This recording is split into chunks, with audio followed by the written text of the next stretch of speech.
Hello and welcome to Attacking Third. I'm Sandra Herrera alongside Christine Cupo and Darian Jenkins. We're back and it's October. I Ooh, am so excited, feeling spooky season. How is everyone doing today? I'm always on board for spooky season. Also, you're our fearless leader today. We've kicked Lisa out. So, Sandra, you got to throw up the jazz hands. You got to do like a triple double, all of it, like little cane dance, tap dance. Big Um, expectations. Look, it's a little bit of a throwback, when we started this little baby Yeah, this is show. OG. It's like I would run point a few times and then toss it to Lisa. So we want to send congratulations to her family because they're welcoming a new little Yeah. bundle of joy into their lives. So shout out to little baby Brody. Baby pesto Yeah, yeah. Gotta for give Tank. some love. Yeah, I didn't have a top hat to run point, so I was like, let me just try to get as like spooky season as much as possible in this one. But I'm so thrilled to run point here, and I'm like also very happy to announce that Attacking Third has been recognized by the Football Content Awards, and we are nominated in the Best in Women's Football category. That's right, we were chosen from over 36,000 nominations across 34 categories, and now we're finalists to be winners. So it is up to the fans to decide who wins, putting it in their hands. We've got a link. There's a podcast in this podcast description. If you're listening that way for audio, please vote for us. Make sure you follow us on socials at Attacking Third for the link to vote. And you actually have until October 13th just to, let people know. No pressure. There is a You deadline do here, it though. like every day. Just, Yeah. So refresh your browser. thanks, everybody, once again, for just supporting us in what we do and showing us all the love. And we couldn't do this without you. So no better way than to put that love into action than by giving us a vote. So thank you all. And tell a friend to vote. We will be back with so much more on Attacking Third. Stay tuned.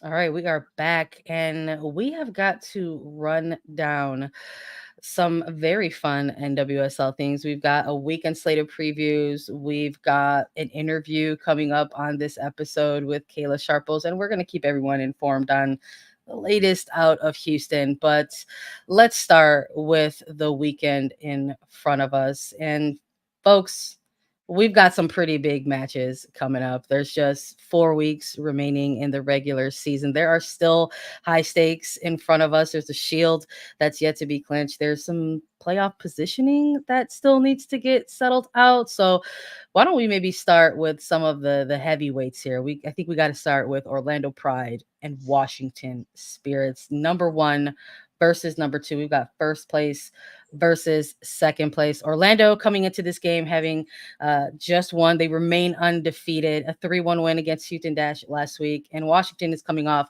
of a 2-1 win at Angel City. Pretty good form for both of these teams. Darian, I'm gonna go to you first in this one. Orlando could win a shield for the first time in their franchise history if they pick up a win against the Spirit. It's not going to be easy though. What do they have to do in order to ensure victory this weekend? Remain the course. Stay the course. I think they don't change anything. This is the team that's been so incredibly consistent all year. They haven't tried to alter the way that they show up against different teams. They have just had so much faith in their ability and their playing style and their defensive structure, which I think has been their biggest strength. Also, shout out to my girl Anna Morehouse, just killing it in the back. But for me, Orlando has just been the most formidable opponent because there's not a consistent weak point that you can come at Orlando with. Yes, they've had injuries. Yes, they've had players out at tournaments where you've seen them maybe falter a little bit in their game, but they're a team that anytime someone's injured or they rotate positions or it's a heavy game week and they're rotating their lineup, they have the same energy approaching every single match. And this is a full strength Orlando. I would be terrified to go up against this team. And I think with them being able to win the Shield for the first time for Orlando pride, there's just more on the line for them to want to get it done. This is a team that you watch them play and they're just having so much fun. And the Spirit, on the other hand, dealing with quite a few injuries. It's hard to fill in for those players that really morph the identity of the Washington Spirit, in my opinion. So I got to give it to my Pride girlies. I think they've got this one in the bag. Nice. Cupo, do you have a winner, loser, or a draw in this one? And who in particular are you watching? Because we've got some pretty talented individuals on either side of the ball here. Yeah, no, absolutely. And I am absolutely guilty of last week underestimating Washington Spirit just because they have had these champagne problems of attackers and that whole slew of injuries. I think I didn't expect as much from them as they had. How dare I think that Jonah Heraldez wouldn't pull this off? The Spirit have a lot of depth and they have firepower that they haven't had to dip into all season. And all of a sudden, they're making this reemergence. With that being said, without Hal Hirschfeld, I think that takes a ding for this week. But Orlando, as far as I'm concerned, are full steam ahead. I think this will be their challenge, and then Gotham. And outside of that, in the next few weeks, they should be clear through. I know I'm getting a little superstitious on their behalf, but I mean, talking to Seb Hines ahead of last week's match, he had noted that, they have Rafaele back, Elsa back, these injured few that are making their way back into squad just in time for playoffs. And then on top of that, in training, having these full 11v11 trainings where they are their hardest opponent per Seb Hines is, I don't know, it's so exciting. So yes, I absolutely think that Orlando will be able to pull this off, but it'll be one of the tougher matches ahead for them. Yeah, absolutely. I don't disagree with either of you. I'm very curious to see how things will work out. Little bit of player in, player out. Hal Hirschfeld's going to be out for this one, but Lena Sloan's going to be in. There's going to be a little bit of a who's going to actually get the better advantage of each other. Will it be the Spirit's ability to provide a thrilling attack, or will it be Orlando's staunch defense? I don't know if we've given this team enough love as far as kind of some of the defensive performances that they have put together. Orlando has conceded just 13 goals over the regular season. That's best for fewest in the league, while the Spirit have scored 8 goals in their last 5 matches alone. Is it, for the both of you, is it going to come down to the Spirit's attack or Orlando's defense in this one, Darian? It's going to come. Well, those are two tough options. I was going to say Washington's defense. Okay. Can they withstand Orlando's attack? Flip it. There hasn't been a team this season that can, quite frankly. And when you're missing a Kruger, which I'm not sure how long she's out, we don't have the injury reports yet because it's so early in the week until the game. But the attack of Orlando is so freaking scary to play against. You have Adriana, you have Marta, you have Bandy, you have Summer Yates, you have Julie Doyle, Ali Watt. It's crazy the amount of players that they can send forward to score goals. And that's not including their defenders and their midfielders. So I think the Spirit really have their hand full with the amount of injuries that they have.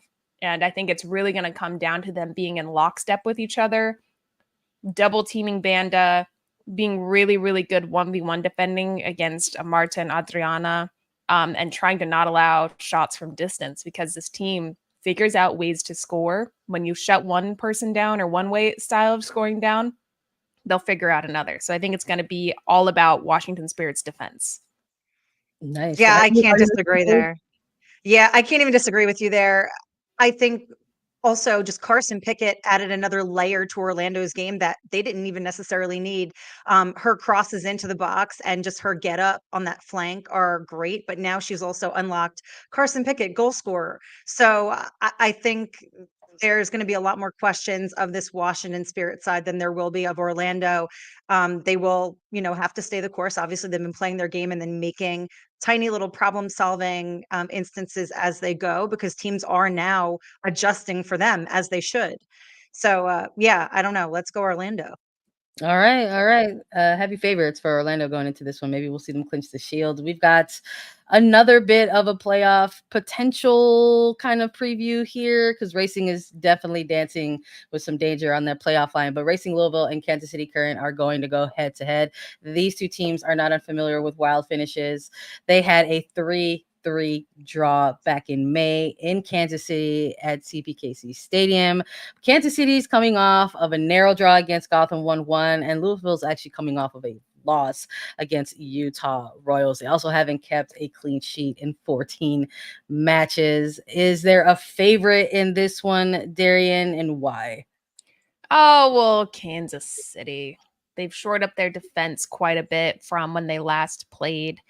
Also, Louisville missing some players, Taylor Flint being out is a big one defensively for me, where I think Kansas City's going to be able to take advantage of that. But again, it's the firepower of the attack between Orlando, Kansas City. There's teams that cannot stop them. You can triple down on Chawinga, but you cannot stop this woman. She's incredible. So I think with her being back, Bia being back, they have Dabinia up top.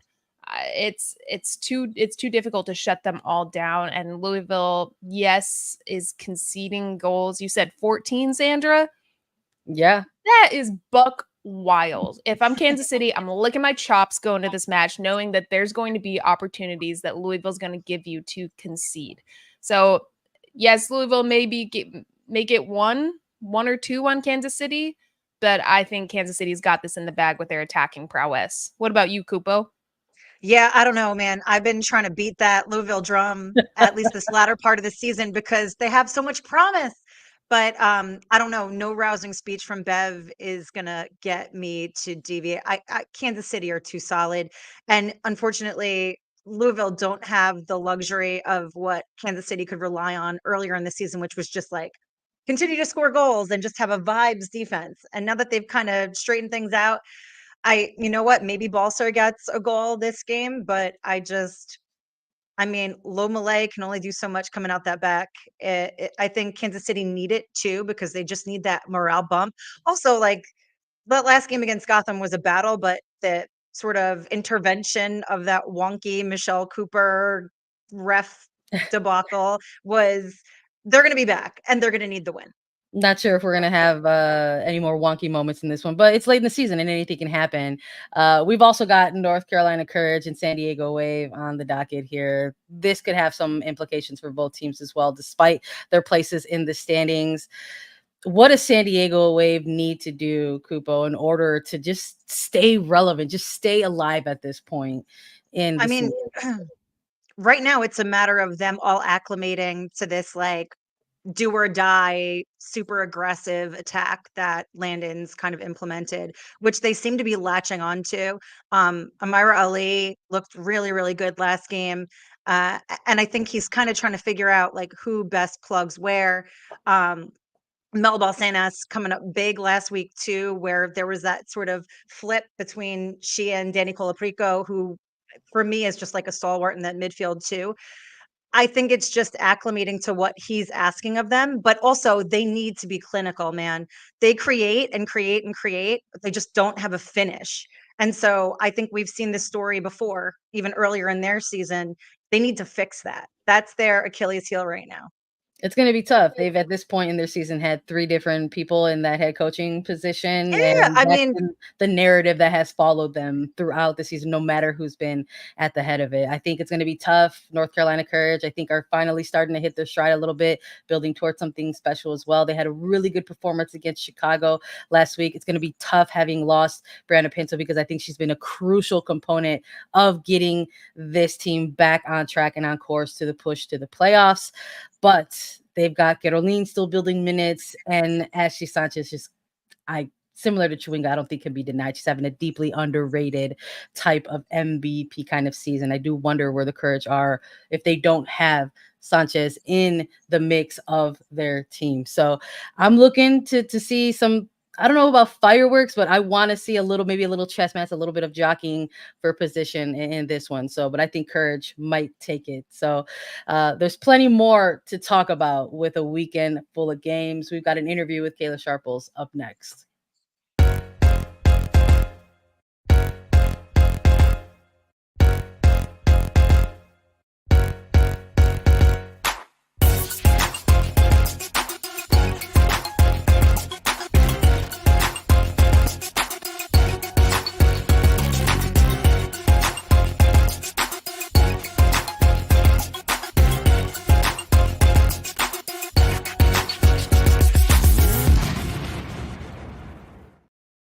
saw it evolve into becoming an advisor and having a say in what these cleats look like, how they feel, and how they can impact the game. That also evolved into being an investor. You can prioritize your health and safety without compromising performance. I do not feel the studs moving underneath my feet, which makes me feel at ease. It makes me feel confident. Overall, they feel really great on my feet.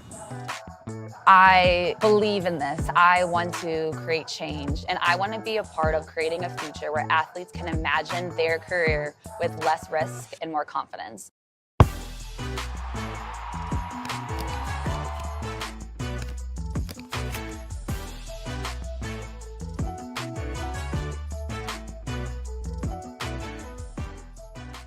Welcome back to Attacking Third. We are pleased now to welcome in Kansas City defender and athlete advisor and investor of Caddix, Kayla Sharples. Kayla, welcome to the show. How are you? I'm doing great. Thank you guys so much for having me. This is a big deal talking about Caddix, and we're going to get into all of that. But before we do that, we're going to play a little this or that soccer edition with you. So this or that, we'll give you two options and you just get to pick and then we roll from there, okay? Okay, sounds good. Let's go. Colorful cleats or white cleats? Colorful. Oh, okay. Let's go with pre-wrap or leg sleeve. Pre-wrap. Ooh, okay. In the cold, do you wear gloves or long sleeves? Long sleeves. All right. I thought maybe you're gonna be like a fan of showing off the guns. Okay, all right. Let's go with the hair. Are you high pony or bun? I'm a high pony girl. Yeah, I can't play with a bun either. It just falls right out. I can't do Especially if you had the ball a lot like me. You Ugh. can't do it. Yeah. Post-game recovery. Are you jumping in an ice bath or are you hitting the sauna? I'm actually kind of doing both. I'm doing contrast. Ooh. Love it. Yeah, Right. so cold tub, hot tub, cold tub, hot tub, and just keep shifting. Just a little pro tip. Just a little pro tip for anybody listening. All right. Pre-game music. Are you calm and mindful, or are you hyped and amped up? I'm hyped and amped up for sure. Wow, I love it. So catch her wearing all the great cleats, getting hyped up, pre-op in her hair, long sleeves on, hitting the field in a high pony, and of course, wearing Caddix, a new cleat designed specifically with female athletes in mind and to help with health of knees and bodies of athletes. Why don't you tell us about it, Kayla? Tell us about Caddix and how you got teamed up with this awesome company. Yeah, so I actually was first drawn to Caddix because of its innovative smart studs technology. So basically what the smart stud technology does is it's the front parts of the studs of the cleat, and they flex a little bit and move. And the whole reason for that is because it's supposed to reduce that stress and rotational force that is responsible for a lot of the knee and ankle injuries that you see today. A lot of the cleats nowadays have a lot of traction on the ground, no matter if you're on artificial turf or if you are on grass. So that's what really drew me in as an athlete. I really wanted to benefit from this technology. I saw going through an ACL tear myself, I know how devastating injuries can be, and you don't want to be sidelined from your sport for long. So I saw that need and I was attracted to Caddix because of that. And then I saw my role just evolve into being an advisor and having and say what the cleats look like, how they feel, how they perform, the needs that I feel like they need to meet to actually help female athletes. And then that slowly then also evolved into being the sole female investor, which is such a cool opportunity for myself. But I really just wanted to create change and I saw this market for it. And I really wanted to actively contribute to a solution that a lot of female athletes sadly experience. Yeah, I like that you touched on some of the kind of technical differences in this cleat in particular. Maybe we stick with some of that because you mentioned about, you yourself having to come back from an ACL injury, and something that we have discussed at large in the women's soccer space and here on A3 is about the fact that something like ACL tears is really more of a crisis than just this kind of occurrence that happens in women's soccer. It just sort of feels like we're constantly covering a player or touching on the fact that they have sustained that type of injury. And there's been a lot of discussion about how there needs to be more research and how there needs to be more efforts for that. But somewhere within that, people are also clamoring for solutions. And this sort of feels like maybe, just maybe, this is one of those early pioneering first steps in perhaps finding a solution to this very big crisis right now. For you, as someone who has experienced that with what comes through, with what comes with an ACL rehab and recovery process, how has this sort of helped you kind of get over any of those humps, whether it's been working your way back into form mentally? How has Caddix helped in that regard? Yeah, I mean, I've said it, I mean, and everyone knows it. Injuries are devastating. As an athlete and an elite athlete, you love your job. You want to be on the field for as long as possible. You know that your career is short, it's limited. So you want to spend most of that time performing on the field. So the whole mission of Caddix is to showcase and to kind of address this injury prevention gap, especially for female athletes, but it's also to say, hey, you can take charge and responsibility of your health, of your safety. You can prioritize your health and safety without compromising your performance. And that is the biggest goal. And if you can do that without any looming fear of risk of injury, and you can actually just perform and focus on your performance, why not? And why not actually buy into this and use these cleats? And it's something that I really do think is going to revolutionize sports safety, and it's just a complete game changer. Kayla, you touched on the fact that you are an athlete advisor in this company and, of course, an investor. So there's a business side of this that you are invested in, but you've worn these cleats in a game. We saw you rocking them at CPKC Stadium with Kansas City. But there, a little birdie, I'll just say by the name of Jack, told me that you are very involved in designing these shoes, and they send you them. And because they want not just your insight as an investor, but as an athlete, as someone who has gone through knee injuries and coming back and rehabbing. And they really take your input to mind. Potentially it's called the Kayla cleat. I don't know. I want my hands on a Kayla cleat. That's how it goes. But what in designing this shoe that you ultimately are wearing now in NWSL games, what changes or what feedback have you given them to make it the cleat that we see today? Yeah, so there's been a lot of intricacies that go along with making a cleat. And they actually had started before I even got involved. And so my biggest priority is just helping them create the best cleat possible. And a lot of the cleats that I've worn prior to this moment have been men's cleats, right? A lot of female athletes wear cleats that are specifically made and tailored for men. So first off, I think that's a really cool opportunity that Caddix cleats, they're focused right now just on women's soccer cleats and football cleats. That's it. Those are the only two cleats that they're working on. And that just goes to show their mission and how they want to address these issues. And so for me, it was all about comfort. I think a lot of the time cleats are hard to start wearing. I have to, wear them in training for a few weeks at a time before I feel comfortable enough until they really start off tight. And so the comfortability level is there with Caddix cleats. There's a lot of padding as well, especially around the heel. I don't know all the anatomy right now, but I do know like women's heels are different as well than men's, and we need a little bit more support there and cushion just based on like where your support and Achilles lies and things like that. And so they're just super comfortable. I feel like also I had a lot of input to say what the material feels like, what it looks like. You don't want it to, to have a lot of extra room where your feet are moving, your toes are hitting the top. You don't want any extra material to take away from your performance. So I've had things like that, moving in certain designs and just making sure, the colorway is good. We're already looking forward to next season and what our designs can look like there, which is nice. I think the colorway is awesome. You got white, teal, and black. It's kind of perfect when Jack CO, when I got traded to Kansas City, he's like, wow, we picked the right colors, huh? And I was like, yeah, so they look pretty sleek, very, very nice on. These cleats truly are dual purpose to some extent from what you're telling me, right? The fact that they are looking to protect the athlete, to prevent injuries and be better sustaining for athlete, as specifically female, but also comfort. Because let me tell you, Kayla, I've worn a lot of cleats in my days. They're not comfy. So the fact that you and the Caddix team are taking into account arch support, heel support, wider toe boxes, the just individual foot, specifically female feet in soccer is huge. So 2 claps for you guys. This is great.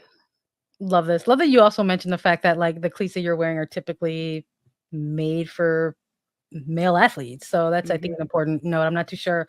Maybe even the casualist of viewers even are aware of that when it comes to women's soccer. This is an incredible initiative project with Caddix. Kayla, thanks for bringing it to our attention. As far as for folks who do want to learn more about the cleat, about the company, how do people learn more about it? And how do they get themselves a pair? Yeah, so we have a website. So just look up Caddix cleats. They'll be the first thing to pop up. We're very active on social media. We've had lots of videos go viral as well. I think something that people might stray away at first is it's something that's completely new. It's something you haven't seen before, especially in cleats. And we're almost conditioned when there's a certain way that we've experienced cleats for so long. You kind of wonder, oh, why would you want to change it? Or you might feel uneasy, but it's providing a solution that's so necessary. And when you hear that the studs might move a little bit, people's first instinct's like, whoa, like, I don't know if that's going to actually help. Like, that seems different than what I'm used to, but I just think we're conditioned to something so specific. But that doesn't mean that's the right answer. That's the right solution. And actually, when you're using the cleats outside on the ground, you cannot feel the studs move at all. All it does is just kind of reduce that stress, and you don't compromise the performance at all. And so I think that is super cool. And so, yeah, I mean, you can buy some online. I think the pre-sale orders are already sold out. So again, we're getting a lot of interest, which is awesome. And when you have more athletes at the elite level wear them, and hopefully I can help lead this charge as well. We'll get even more people interested and bought into this, and that this really can just revolutionize and change the game. Everyone wants a Kayla cleat. I love it. Our pre-orders already sold out. Yo, get on that wait list, okay? Yes, exactly. I guess us included. Now we got to get out. This has been awesome. We do want to touch a little bit on the season in front of us right now, because you did just wear one of these cleats in a game with a new team that you're on. There was a move that happened for you kind of during the summer transfer window. You've gone from BFC to Kansas City. What's it been like kind of getting these games in with Kansas City, really, as there's a straight up playoff push happening right now? I mean, I'm just so excited to be a part of this club and organization. They're incredibly professional. You have all of these amazing staff members and owners and facilities. And when you have all of that at your hand, and all you have to focus on is performance, right? You have everything that you need. And so that's kind of our focus, is striving for excellence every single day, getting better. I mean, the support that we get, we're always getting better every single day. And that's something that I want to do, especially in my career. I don't want to be complacent in where I'm at. I want to improve, and to be able to do it alongside these amazing teammates, women, staff. I mean, I'm really grateful that it worked out. I think this team is feared. It's been just such a joy, and this playoff push has been great too. And we're continuing just to excel, and we want to win championships. So I'm just really happy to be here. Oh God, I love hearing that. You want to win championships, of course. And you have a very unique perspective this season, Kayla, because you started the year playing against Chawinga at Kansas City and having to defend against her, the Golden Boot leader right now, 17 goals on the year. She's truly unstoppable. And now you get the privilege of playing with her. How different is it now that Chawinga is your teammate and you don't have to defend against her except in training? I mean, it's nice. She is like, I mean, you nailed it. She's unstoppable. She's a force to be reckoned with. I think not only her, but big part of our front line is just so multifaceted. We have so much firepower, and Temwa definitely leads that charge. So it's nice to not have to defend against her in games. I mean, I just have rewatched that goal against Gotham over and over and over again, and my jaw just continues to drop. She is just such an incredible athlete, but she has she can score in different ways. She can hold up play. She can hold up the ball. She can obviously get in behind. She's great at assisting goals too, and passing and just connecting. So I think that it just makes our offense better. And she's been a great player to play with and to learn her playing style. And we're both on the left side, so it's been nice to link up. What's the hardest thing about defending Chawinga? You don't necessarily know what she's going to do. Yes, you know she's fast, so you might want to give her a little bit of space so she can't get in behind. But then when you get tight to her, she can easily hold up the ball, control it, turn you in a split second. She can lay it off to someone supporting and then make a run in behind. I mean, she's so strong, and she just has a good soccer IQ. So it's hard to defend her because you might not know what she's going to do next. And I think that's what makes her dangerous. We won't ask you to give any secrets of what to do to stop her, because now you're her teammate. We know you're not going to give it up. We know it. I don't think it matters. That's what I'm saying. No matter what, how you defend her, she's going to get on the ball and make some really good goal scoring opportunities. So I think that's what is in her arsenal, and it's hard to defend her. And I think that just, again, makes us such a lethal team. All right, Nice. Kayla, we wanna wrap with some more this or that, but fun fall edition Okay. for you here, and a little bit of football too. So it is Halloween season, and we are into October. And are you a fall autumnal person? So the pumpkins, the pumpkin spice lattes, the fall leaves, the sunflowers, the mums, or are you more of a spooky fall person with the skeletons and the dark Halloween and black nails and things like that? Which are you, autumnal or spooky? I would say not spooky. So it's autumnal. Yeah. You love the pumpkin spice lattes and the I do. fall colors. I like all of the fall colors and what that has. I mean, there's sometimes a little spooky spice. I don't like spiders at all. So when I see those around, it's not for me. Fair, completely fair. I guess I have a fall and autumnal adjacent question. It is football season, American football season. So, I had to get one in because you're Chicagoland native, and I was like, let me get a local question in here. So, Bears or Chiefs? Because now you're back in the Midwest, Kansas City. I know. So my boyfriend is actually from Kansas City, and so he's always been a Chiefs fan. And so even the past 5 years, he's got me to kind of root for them as well. I want to say in my heart, I'm always a Bears fan. Hopefully, this season, and we can turn it around and continue to get better. And so sometimes it's hard. I'll say I'm both. I'm both. I didn't expect this to be. But I'm both. But I will say I will always root for the Bears. I love it. No one's gonna come after you, Kayla. It's okay. Yeah, you're fine. You're fine. Candy wise, Halloween comes around, trick or treating. Are you reaching for the sweets, or are you reaching like the sugary, sour ones, or are you more chocolate candy person? That's hard. I will say chocolate because Kit Kats are my favorite. Ooh, I like that. My follow up was going to be what's your go to candy, but yes, it is. I like it. This was great.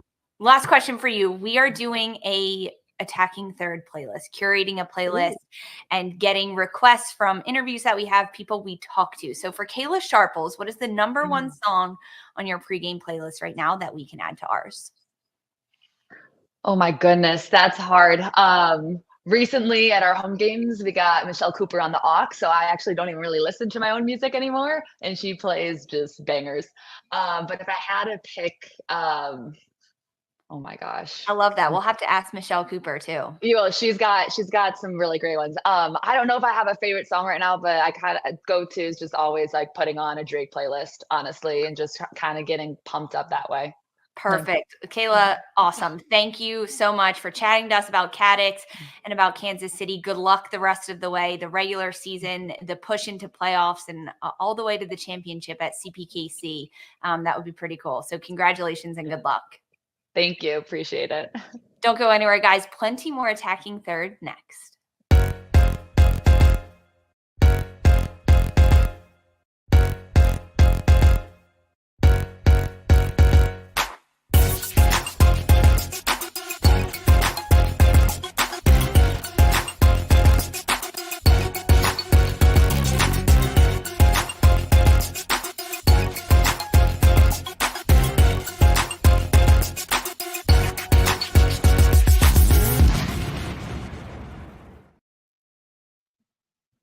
Hello and welcome back to Attacking Third. So much more to get into. Thank you once again to Kayla Sharples for joining us. Great interview. But we've got to cover some more breaking news in NWSL. Houston Dash announced officially that they have parted ways with now former head coach Fan Alonso, who has been away from the club on leave since June. It is now October the 3rd as we're reacting to this news. The announcement came yesterday and is now part of really a long list of coaches that have departed from the franchise, whether it's been through mutual ways or terminations, some combination of head coaching responsibilities and interim responsibilities as well. Since 2022, Houston Dash has seen 6 coaching changes at the franchise, and that was just really 2 years removed from when they won the inaugural Challenge Cup, a moment in the franchise's history where many thought that that would be a bit of a turning point for a club that had typically struggled throughout regular seasons since their introduction to the league as an expansion team in 2015. So there's a layer here of instability and a lot of question marks around the franchise at this moment, because that is a lot of coaches to go through in such a short period of time. So let's talk about it. What's going on with Houston? Cupo, your reactions to this incredibly disturbing kind of timeline of events for Houston? Yeah, there's been a consistent up and down, if there's been consistent anything over at Houston Dash. This unrest and unsettled and not the proper conditions for any player to really thrive in. At this point, you just look at the rosters over the seasons and you wonder how much wasted talent there's been because they're just unsupported largely. I thought that with some of the more recent investments, Tim Howard, as well as Lyle A's, and then James Harden, that there would be some sort of an impact, but also with the Dash being a team that are essentially attached to the Dynamo, the huge disparity in their individual business valuations, things just don't seem to be going right. And I don't know what it's like being a player on the inside like that. I think maybe like Darian, if you've lived in those conditions and sort of been expected to rise to the occasion while feeling largely unsupported, what that's actually like has got to be very just self-defeating. The issue is that when there's chaos going on in the front office on the business side, that is so beyond your control as a player. And us all being women right here on in studio right now, we know what it's like. You have to put your head down, you grind through it, you show up to do your best every day. When you don't even have a head coach that is stable, now your job, your day-to-day showing up, how you can perform with confidence on the weekend to actually show your skills and everything you've worked your entire life up to get into this professional point is unstable for yourself. It's so difficult when you don't have a coach that's there to weather the storm with you, that's there to stay the course with you, that knows that, hey, once we're on the field, it's us against the world. It's just these individual players on the field.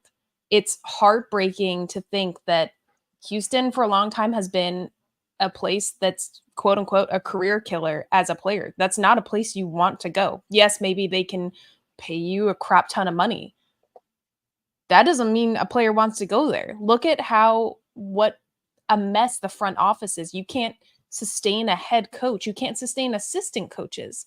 Either you're firing them or they're missing or they quit themselves or take other jobs because you're not offering them a good enough salary.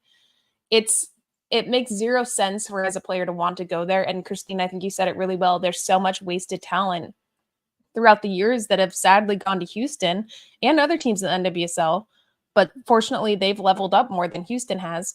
But that their a year or two of their career is just totally blown by because of the front office situation, because they can't have a head coach.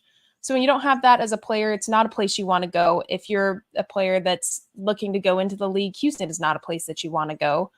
And it's sad because if they actually had a stable coach, that would be a great team.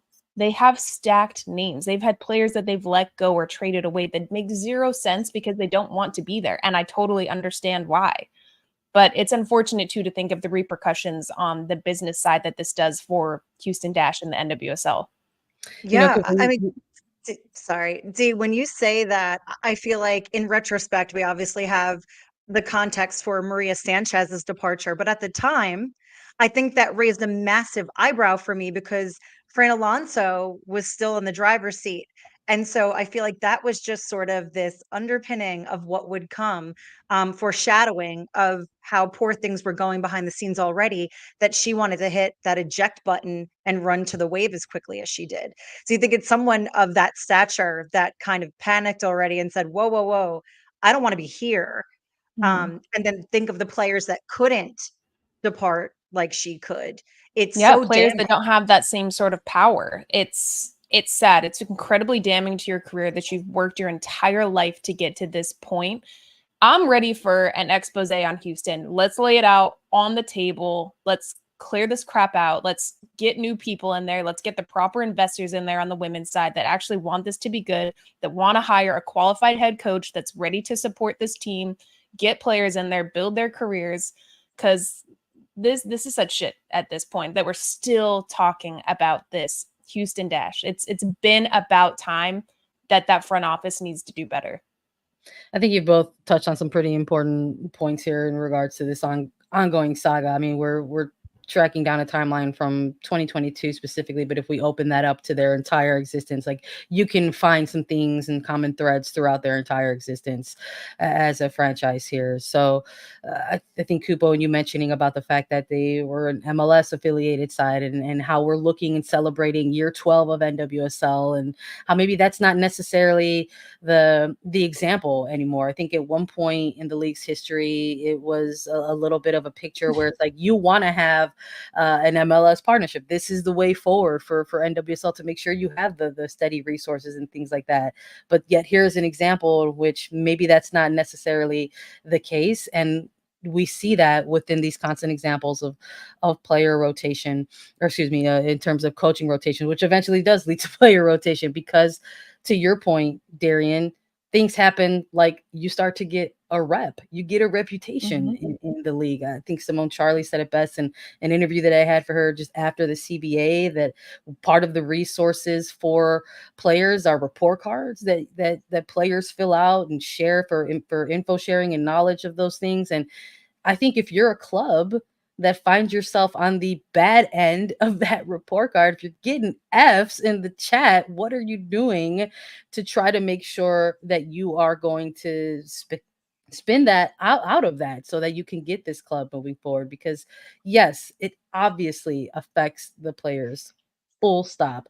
But this much turnover and this many concerning storylines with the club, I think also affects staffing, as has been mentioned by you, Darian. I mean, how do you retain a coaching staff, technical staff? I mean, really, front office folks. I mean, when you're even from the social media people who have to deal with that and see that on a daily basis, their mental health. It's like all of these layers, and we hear so much about building things, and maybe you start at a grassroots level, but I think for here, when it comes to a franchise, Darian, it's like, no, things maybe have to start at the top. What are those next steps for Houston? Is it just as simple as saying like, get a GM, get a coach? No, it's not that simple.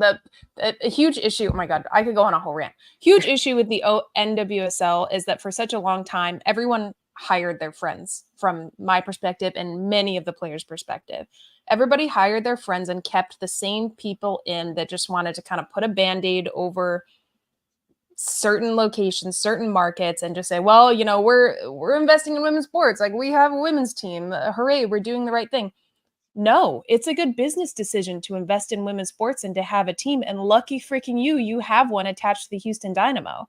So now it's a point where let's get equal investment into facilities, into the fields, into acquiring. Now we're hiring a proper GM that sees a 10-year, 20 or 30-year vision for this team and for this club, and then bring on a coach that's also invested and can see, here's with what I'm going to work with what I have right now, and this is how we're going to build this team. This is our style of play. We've seen that turn around with Orlando, with Gotham, former Sky Blue. I mean, that was a team where people didn't want to go to formerly. Now Gotham's one of the hottest teams in the world where everybody wants to go play at. It's been about time that Houston needs to get proper investment, hire proper people, and start building. It's been they've had way too much grace in a prime location attached to a men's team to not be better.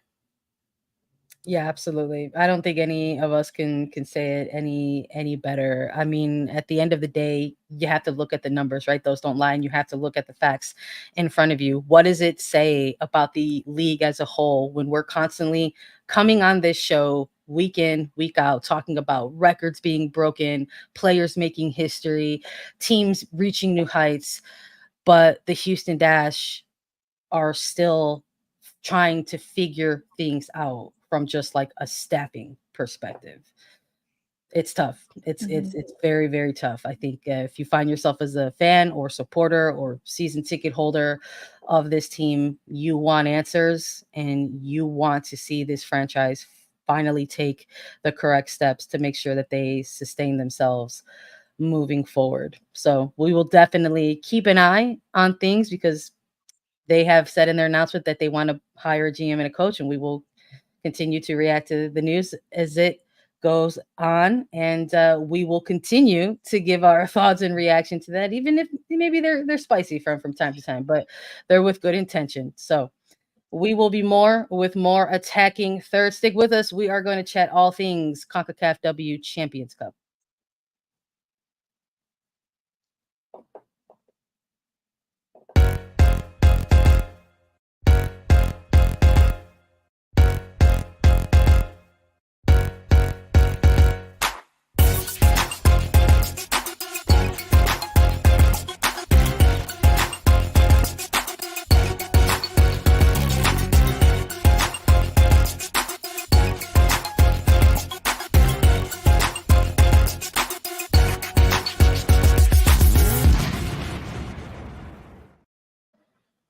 All right, we have to get some thoughts on the CONCACAF W Champions Cup because match day 4 is well underway for so many of the teams involved. We are going to talk a little bit about the fact that the Vancouver Whitecaps, unfortunately, suffered a 2-0 loss to San Diego Wave. Portland Thorns defeated Santa Fe 2-1, and this is the big one that we're going to chat about for a little bit.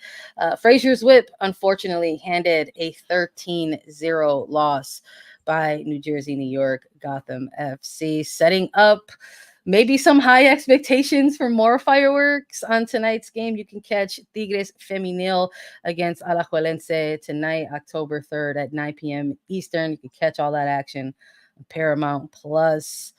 Gotham FC putting up a 13-piece. Yeah. I thought the last 20 minutes was like, all right, just get to 50 passes before you score. And Frazier's Whip, oh, you poor souls. That was brutal. I thought I was like making a funny when it was like 8-0 and started like screenshotting just like the reactions to the goals. And I couldn't even post them fast enough on social. We were already cranked to 12. I was like, guys, please, you're ruining my comedy bit that I thought I had already thought out in my head. And now it's all gone because here comes Lynn Williams with her hat trick at the 13th goal. They literally never stopped hammering. I mean, God bless them. I want to know what the chat was mid-game, post-game, where they just like, hey, you know that 15th goal you scored? It was even better than your 4th. Like, it was just a madness. I truly started to feel bad for Frazier's. Yeah, no, tough night for sure. We definitely in yesterday's show wanted to give them some love because they've got a lot of young players who are kind of in the development pipeline and youth pipeline for Jamaica. So hopefully they continue to grow and build off of this.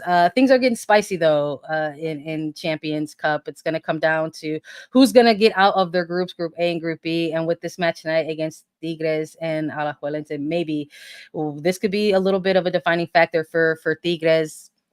Cupo, I know you're like me. You follow Tigres a little bit. Can you just give me a quick prediction here? Who do you think might walk away with this? Oh, I mean, Tigres right now are second in Liga MX Femenil, undefeated in 11 matches. So I think they're just going to come in guns firing. They're really fun to watch. Alajuelense, obviously, I watch them slightly less. I'm going to be fully transparent there. They're right now sitting first in Primera Division.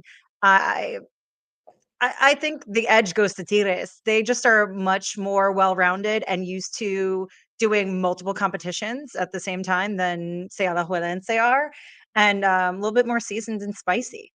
Nice. I'm with you. We'll see. Tune in tonight.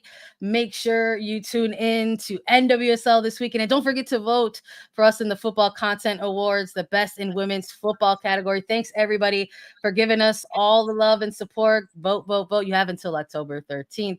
We will see you all on Monday. Take care.